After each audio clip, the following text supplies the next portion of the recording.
Israel और फिलिस्तीन का युद्ध लगातार 17वें दिन भी जारी है और लोगों की जानें जा रही हैं। बताया जा रहा है 4600 से ज्यादा लोगों की जानें अब तक जा चुकी हैं। 14,000 से ज्यादा लोग गंभीर रूप से जख्मी हैं, जिनका इलाज अस्पतालों में चल रहा है। और हमारे देश के प्रधानमंत्री नरेंद्र मोदी लगातार फिलिस्तीन की मदद कर रहे हैं। नमस्कार, मेरा नाम नवीन कुमार नंदन और आप देख रहे हैं नेशनल दस्तक। बीते 17 दिनों से इजराइल और फिलिस्तीन का युद्ध लगातार चल रहा है और 4,000 से ज्यादा लोगों की जानें अब तक जा चुकी है। 500 लोग वे लोग हैं जो बेगुनाह थे, वे लोग जो एक अस्पताल में अपना इलाज करवा रहे थे। तमाम डॉक्टर्स मरीजों का इलाज कर रहे थे, लेकिन तभी गाजा एक अस्पताल पर बमबारी होती है और 500 से ज्यादा लोगों की जानें एक ही बार में चली जाती हैं। और आज सुबह खबर आई कि जो युद्ध है, वार है, लड़ाई है, ये रुकने का नाम नहीं ले रहा है। मैं आपको एबीपी न्यूज की एक खबर दिखा रहा हूं। एबीपी न्यूज ने अपनी टीवी स्क्रीन पर चलाया है, यरूशलेम में इजराइल और फिलिस्तीन में झड़प है, यानी झड़प थमने का नाम नहीं ले रही है। यानी जो फिलिस्तीन के लोग स्पेन में रह रहे थे, उन लोगों ने वहां पर विरोध प्रदर्शन किया है। और वहीं ईरान का बयान सामने आया है। ईरान ने कहा कि अगर नरसंहार नहीं रुका तो हालात और भी ज्यादा खराब हो जाएंगे। गाजा पट्टी से लेकर लेबनान तक इजराइल का बारूदी प्लान है, यानी इजराइल चाहता है गाजा पट्टी को खत्म कर दिया जाए, फिलिस्तीन का नामो निशान मिटा दिया जाए। इसीलिए इजराइल लगातार फिलिस्तीन पर अटैक कर रहा है और बेगुनाहों की जानें लगातार जा रही हैं। देखिए, आज तक ने एक आर्टिकल लिखा है, आज तक लिखता है 4600 की मौत, 14,000 लोग जख्मी हो गए हैं। फिलिस्तीनी लेखक हिबा कमाल की मौत हो गई है और जमीनी हमले की तैयारी इजरायली सेना कर रही है। और वहीं चीन का बयान आया है। चीन ने कहा कि मध्य पूर्व में स्थिति जो है बहुत ज्यादा चिंताजनक है। ईरान जो है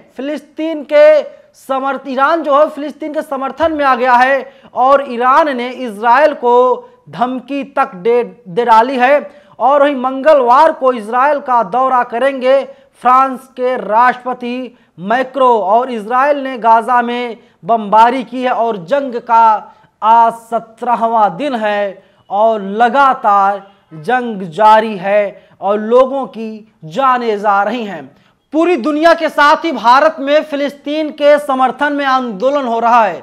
मुंबई हो, दिल्ली हो, महाराष्ट्र हो, लखनऊ हो, सब जगह से ही आवाज उठ रही है, फिलिस्तीन निर्दोष है, फिलिस्तीन इनोसेंट है और इजराइल आतंकवादी है। इजराइल लगातार आतंकवाद को पनाह दे रहा है, आतंकवाद को बढ़ाने का काम कर रहा है। हमारे देश के प्रधानमंत्री नरेंद्र मोदी ने बहुत बड़ा दिल दिखाया है और इसीलिए सिर्फ भारत ही नहीं बल्कि पूरी दुनिया के मुसलमान नरेंद्र मोदी को आज थैंक यू बोल रहे हैं, धन्यवाद दे रहे हैं और कह रहे हैं कि नरेंद्र मोदी ने जिस तरीके से राहत सामग्री और दवाइयों को मिस्र के रास्ते फिलिस्तीन भेजा है, ये भारत का बहुत बड़ा कदम है। और जो अमेरिका है, अमेरिका के राष्ट्रपति कह रहे हैं मैं इजराइल के साथ खड़ा हूं। और तमाम जो राजनीतिक पंडित हैं, जो तमाम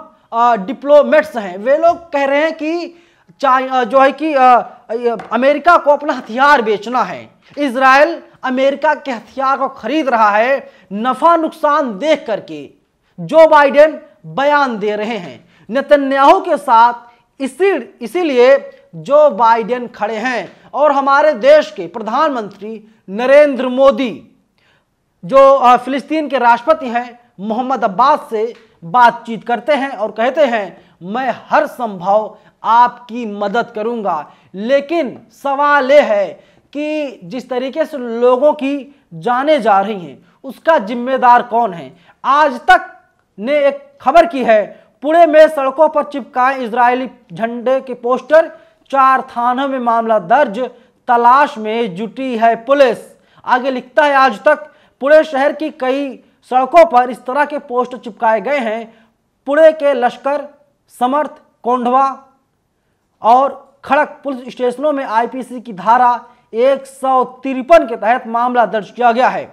जांच में सामने आया कि इस पोस्टर कांड में 6 लोगों का हाथ है और जो इजराइल का पोस्टर लगाया गया है, दरअसल ऐसा लगता है कि वहां पर जूते मारे गए हैं, यानी जो इजराइल का झंडा है उसको अपमानित करने का काम किया है तमाम लोगों ने और इजराइल को लगातार आतंकवाद को पनाह देने का आरोप लग रहा है। कहा जा रहा है कि इजराइल ही लगातार आतंकवाद को बढ़ाने की कोशिश में जुटा हुआ है। आगे लिखता है आज तक, इजराइल और हमास में जारी जंग का असर महाराष्ट्र के पुणे में भी देखने को मिला। पुणे की सड़कों पर इजरायली झंडे के पोस्टर चिपकाए गए, इनमें जूते के निशान भी छपे हैं। पुणे शहर की कई सड़कों पर इस तरह के पोस्टर चिपकाए गए हैं। शहर के 4 थानों में इसे लेकर के मामले को दर्ज कर लिया गया है और 6 आरोपियों में से 3 आरोपियों को महाराष्ट्र की पुलिस ने हिरासत में ले लिया है और उनसे पूछताछ भी लगातार महाराष्ट्र की पुलिस कर रही है। और आज तक ने खबर की बीती रात गाजा पर हुए जोरदार हमले, कई बड़ी इमारतें ध्वस्त, यानी कई बड़ी इमारतों को ध्वस्त कर दिया गया है। गाजा पर हमला हुआ है और ये हमला इजराइल ने किया है। देखना यही होगा कि ये जो पूरा युद्ध है, ये युद्ध कब तक चलता है। माना जा रहा था पहले युद्ध 2-4 दिन में खत्म हो जाएगा, लेकिन नेतन्याहू ने, इजराइल के प्रधानमंत्री ने ऐलान कर दिया है ये युद्ध है, ये लंबा चलेगा और अभी देखना होगा कि युद्ध कब तक चलता है, क्योंकि आज युद्ध का 17वां दिन है और पूरी दुनिया के लोग कह रहे हैं कि फिलिस्तीन जो है वो कहीं ना कहीं इनोसेंट है और दुनिया के तमाम मुल्क, तमाम देश ऐसे हैं जो 2 हिस्सों में बट गए हैं। एक कोई इजराइल के साथ है तो कोई फिलिस्तीन के साथ खड़ा है। आप किसके साथ खड़े हैं? कमेंट बॉक्स में आप हमें जरूर बताइएगा। धन्यवाद। नेशनल दस्तक की आपसे गुजारिश है कि अगर इसको बचाना चाहते हैं तो नेशनल दस्तक को सब्सक्राइब करने के लिए रेड कलर के सब्सक्राइब बटन को दबाएं, फिर बेल आइकन की घंटी दबाएं। नेशनल दस्तक को बचाने के लिए बहुत जरूरी है कि हर खबर को शेयर करें, लाइक करें, कमेंट जरूर करें।